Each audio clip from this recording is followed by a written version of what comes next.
Fala, meu confrade. Ô confrade, nesse dia de hoje vamos gravar mais um vídeo. Ô confrade, o que você tem pra me falar aí desse ano do governo Lula e da economia? Vamos fazer quase um ano, né? Finalizando o mês agora de novembro, praticamente ficar só dezembro, né? O ano tá praticamente se encerrando. O que você achou aí nesse primeiro ano do governo Lula? Melhorou, piorou? Parece que tá bom? Saudações preclaros confrades. Da mesma forma que a gente analisou o governo Bolsonaro, né, nós temos a nossa posição, que é uma posição mais vinculada ao nacionalismo econômico, e não poderia deixar de avaliar o governo Lula, né, que em sua essência, o que mudou? Economia, o negócio aqui é economia, não é Ministério pro Indígena, nem o Silvio Almeida nos direitos humanos. A questão aqui é economia, que a gente vai discutir. O que melhorou na prática, Real, economia a real. economia real sob o governo Lula, que inclusive eu defendi voto em segundo turno. Aqui. Na minha opinião, nada. Na minha avaliação, na verdade. É mantido o tripé macroeconômico, a gasolina caiu, mas o preço do petróleo também caiu. Né?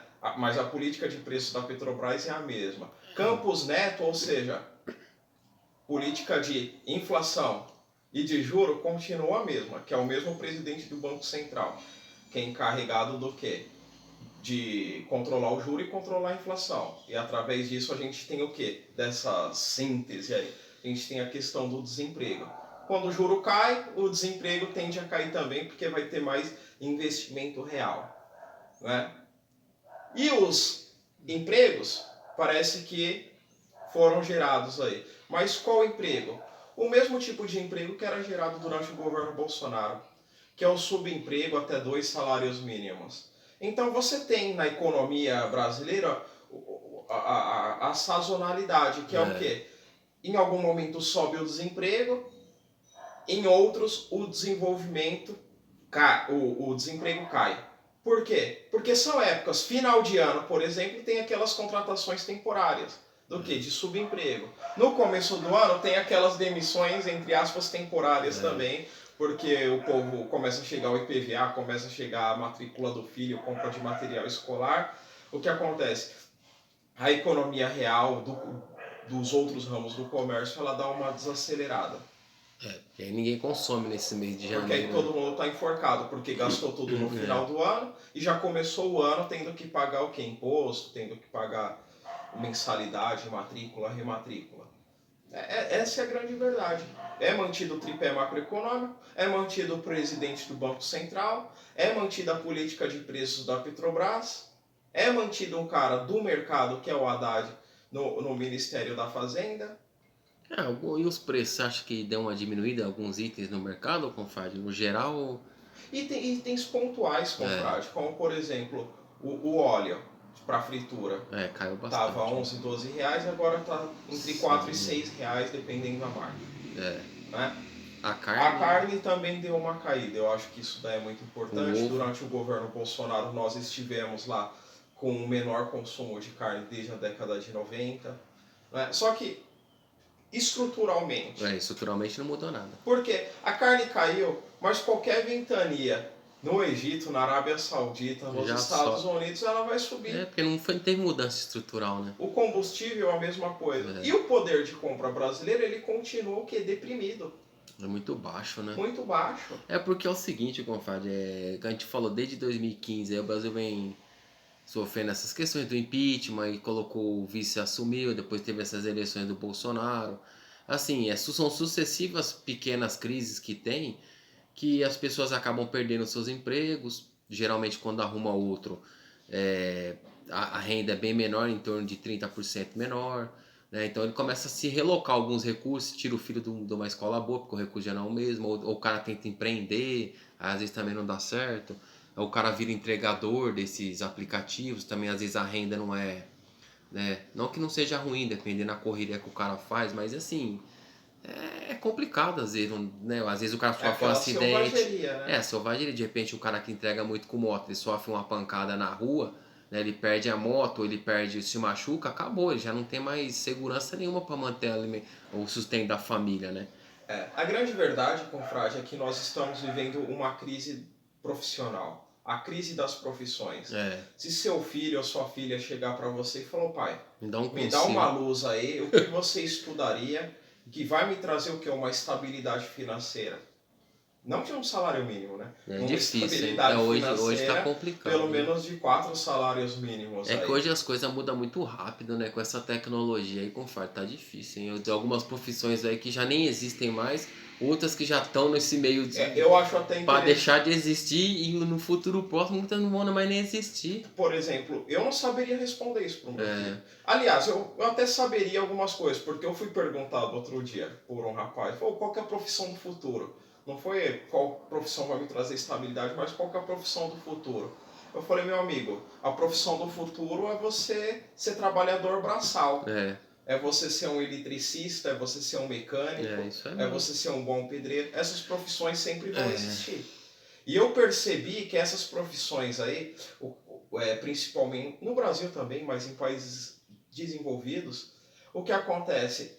Essa mão de obra está envelhecendo. Quem tem essas profissões é cara de 45, isso é 50 anos. mesmo. Você não consegue achar jovens de 20, 25 anos que Se trabalha como interessa, mecânico, que trabalha como eletricista, que trabalha como encanador. Não, o cara quer fazer profissões genéricas como direito, economia, é, que na primeira crise é o primeiro a ser mandado embora. O que é mais importante? O eletricista que vai fazer a fiação da sua casa ou um economista que vai falar projeções que talvez nunca aconteçam. é. Então, o primeiro a ir para a rua... Isso daí eu confio, é tão realidade que na empresa que eu trabalho lá tem uma parte de manutenção lá, que tem uns tornos, né? Uns tornos antigos, assim, não é nada automatizado, mas só quem mexe lá é os velhos. Então, assim, você vê que você não tem uma renovação da mão de obra, no sentido assim, da molecada nova tá chegando para executar. Então, o que que eles fazem? Às vezes eles pegam uma peça que tá danificada, pegam lá um tarugo de aço lá, de uma liga de material, e conforme o desenho eles vão lá no torno e faz. Os caras tudo na faixa de 65 anos, 70 anos, são idosos na realidade, já são aposentados, muitas vezes aposentou e foi para casa, a empresa não conseguindo muitas vezes achar profissional para executar aquela atividade, tinha que chamar o cara de volta para fazer o trabalho. Tá lá. Pois é, então tirando esse trabalho braçal aí, eu não vejo perspectiva de profissão de futuro. É. Muita gente fica falando, a profissão do futuro é a área de TI. Mas hoje já tem muita inteligência artificial que programa sozinha. E programa, confrade, faz praticamente um vídeo, um texto para você. Assim, É gerador de texto, é gerador gerador de imagens, é avatar. avatares, assim, ficou complicado, hein? Ficou complicado. Ficou complicado muitas vezes até para a própria empresa de publicidade, viu, Sim. confrade? Porque antigamente a publicidade ela tinha uns caras pensantes ali, às vezes o cara desenhava, o cara tinha um esquema de filmagem feito. Pô, agora eu tenho um colega que estuda lá, ele abre uns programas lá, que ele faz cada coisa lá, animação, uns negócios com uns programinha lá. E pô, bicho, o negócio é doido, cara. Sim, mudou esse mercado publicitário, né? E até mesmo publicidade e marketing. Porque é o seguinte, a gente já mencionou até no vídeo passado, né? O avatar do Magalu, o avatar do Bradesco, né? O Fale com Bia. Antigamente era uma pessoa que ali fazia a propaganda daquela empresa. Era um batalhão de gente que ficava ali no saque, né, de serviço de atendimento ao consumidor. Por mais que fosse simples a pergunta, eles encaminhavam para o atendente. O Agora, atendimento humanizado, né? Hoje é um boot, né? é um boot. Aí o que acontece? Dependendo da pergunta que você tem, você já resolve ali mesmo no humanizar, no avatar. Igual a NET, claro. É, Né? não. Hoje não manda mais carta. Não existe. Não manda mais carta de cobrança para você pagar. É e-mail, né? Ou e-mail, ou você entra no canal de atendimento do WhatsApp, digita o CPF do já manda na responsável, hora. mandam o código de barra e você paga. É isso aí, então assim, você vê que aquele batalhão de pessoas que existiam já não existe mais. Aí isso daí, essa pessoa foi para onde no mercado de trabalho, confrade? Então, aí que entra outra ponta da crise. A gente tem uma crise profissional do camarada que estuda e não arruma emprego na área, estuda e não tem um salário muito bem remunerado ou razoavelmente remunerado, e o camarada vai fazer o quê? Ele vai se aventurar no empreendedorismo, que é o empreendedorismo de modo forçado, não é por vocação. É, uma necessidade na Né? realidade, Ou então né? ele vai, como diz o Ciro Gomes, ele vai se aventurar em cima de uma moto 10, 12 horas por dia com um caixote nas costas. Igual o Lula fala, cheirando a comida e não podendo comer. O cara tá cheirando a comida que ele tá carregando ali e ele não consegue comprar aquela comida porque às vezes triste, é caro. cara, Ele tá levando complicado. uma refeição de R$100 que ele não vai poder comer. Né? E muitas vezes, dependendo do lugar que ele chega, o cara tá humilhado, viu, confrade? É até humilhado. Aí você tem essa classe média aí, que é boa parte do funcionalismo público, tem uma estabilidade, herdou uma empresinha da família, o cara conseguiu ter um nível de vida legal.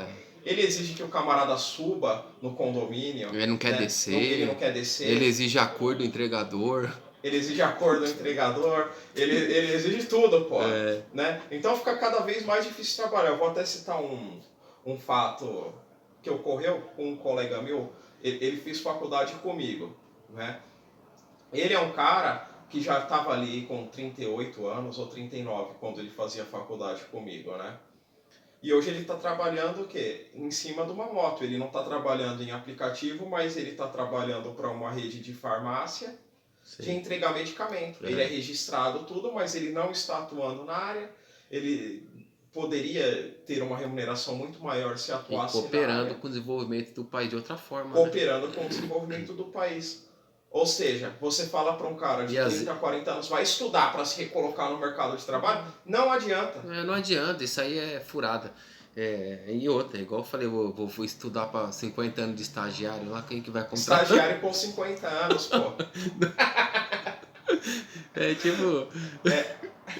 É complicado, mas assim, aí o que acontece? Esse cara aqui, igual um exemplo, esse cara tá de motoboy lá na farmácia, ele tem uma graduação superior. Tem. Correto? Ele poderia estar atuando, ajudando a desenvolver outras pessoas, a nação de outra forma. E em contrapartida, tá chegando outro motoboy que muitas vezes no cargo não há necessidade de você ter uma graduação superior para executar aquela atividade. Sim. Às vezes você tendo um segundo grau ali que você saiba... Carteira de moto. Carteira de moto, saiba ler e escrever legalzinho, sabe, né? Cara, é o suficiente muitas vezes. Então assim, aquilo que a gente já falou em outros vídeos, a gente tem, não só aqui, mas em outros países, a gente tem os Ubers mais qualificados, né? Quer dizer, é médico, é dentista, é professor, né? Várias profissões dirigindo o Uber, porque às vezes o cara não consegue a recolocação. E isso é culpa da economia. Isso é culpa da economia e do planejamento de país, de porque estado. Não tem, o confrade, num caso que a gente já comentou, o nosso país não tem, não só nosso, aqui, né, já comentou em outros vídeos aqui, em volta nossa aqui, tipo América Latina, você não tem um país que tem um desenvolvimento, assim, um plano de nação. Não tem. Nós vamos desenvolver um plano de nação, é uma espinha dorsal, onde independente do partido político que ganhar, você é obrigado a investir X% do PIB nesse segmento. Política de Estado. Não é de governo. Não é de governo, é de Estado. Então você vai pegar X do PIB.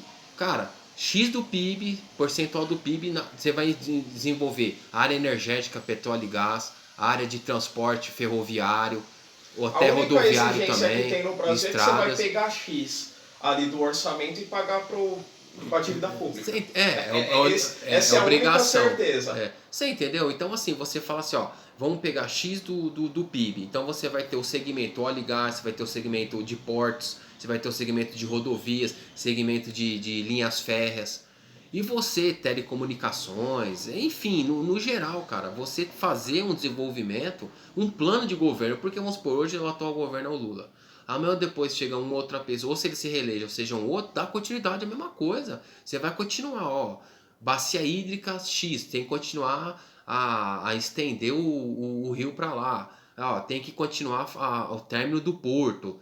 Você não tem política de Estado assim. Senão você fica aí com um monte de obra paralisada, que era lá do governo Dilma, assumiu o governo Temer e o governo Bolsonaro, as obras continuaram paralisadas. Entendeu? Aí o cara, por questão de ideologia, não quer terminar uma obra porque o Estado do cara não é do mesmo partido que ele, e fica aquela babaquice, a população fica sofrendo, né? Às vezes uma ponte que é necessária para ligar uma cidade na outra, não fazem, e aí vira um transtorno na vida da pessoa. E aí, continuando, confrade, aí o camarada que fez a graduação, procurou emprego e não achou emprego de baixa qualificação, mesmo ele tendo uma qualificação boa, ele vai se aventurar no empreendedorismo. E o empreendedorismo você demanda um investimento razoável para você entrar firme, não é? Ou então você vai ser engolido pelos grandes, né? E ainda pela concorrência da internet. É. Isso tudo somado a uma população brasileira que é altamente devedora, ou seja, significa que não tem crédito.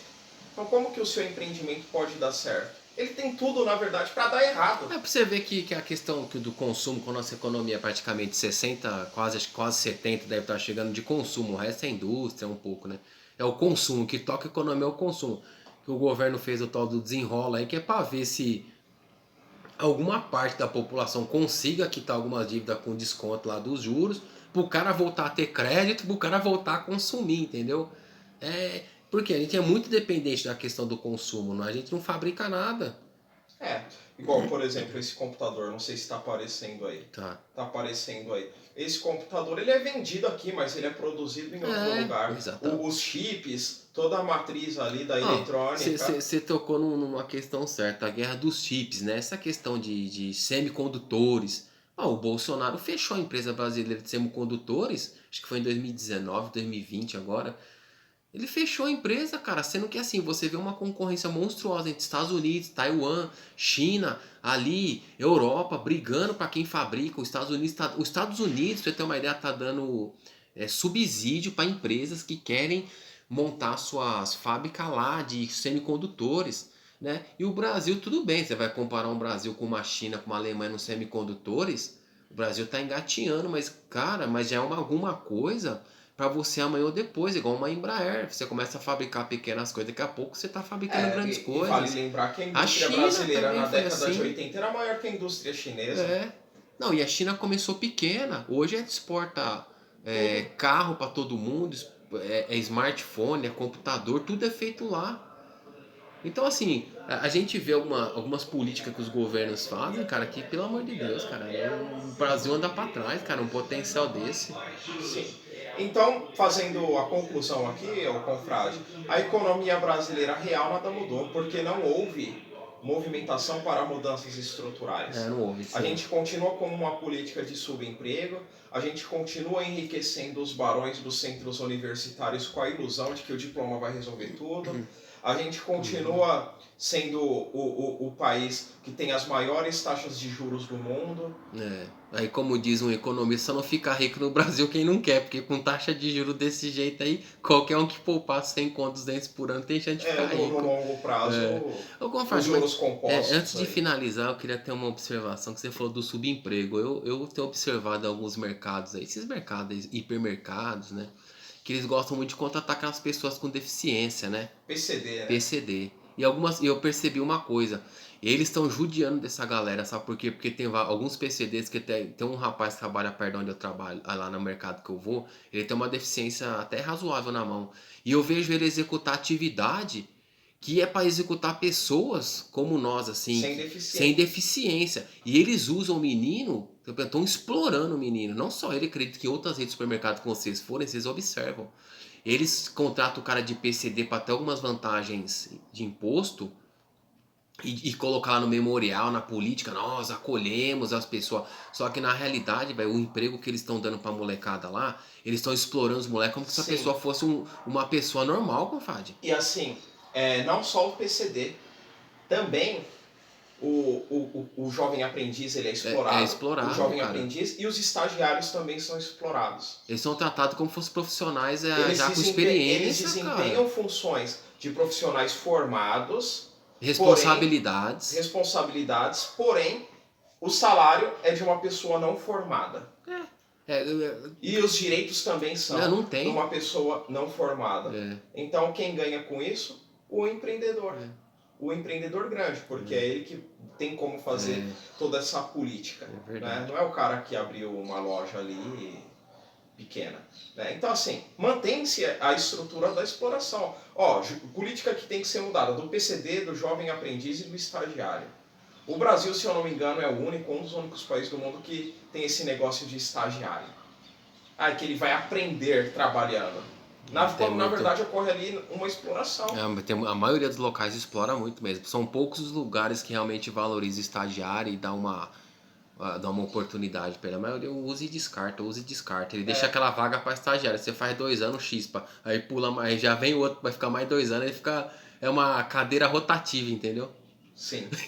Então, a minha perspectiva de futuro para a economia brasileira é isso. Eu também não senti Não vai muita sair. melhora não, viu, Não confrade? vai sair disso. Ah, caiu o preço disso, mas subiu o preço daquilo. Bom, subiu o preço do alface agora por conta do Até porque calor. também os mercados aí também, vou falar pra você também, tem uns mercados aí que eles acho que eles acostumaram um pouco também com a lucratividade alta da pandemia, confrade. Que os shoppings, os mercados se Ô, tornaram bicho. shoppings, né, durante a Rapaz, pandemia. aí o cara hoje, acho que ele tem que entregar um lucro estratosférico da época da pandemia pros acionistas, então assim, ele não baixa o preço de alguns itens, ele continua fazendo aquele preço alto para entregar altos lucros pros acionistas e quem tá pagando muitas das vezes é o povo sem precisar, né, mano? É. Além do Brasil ser um produtor de alimentos, né? Então você ter fome num país que produz muito mais alimento do que é necessário para abastecer a população é a Ah, comprovação nua e crua de que esse sistema falhou. é isso aí, meu confrade. Saudações aí.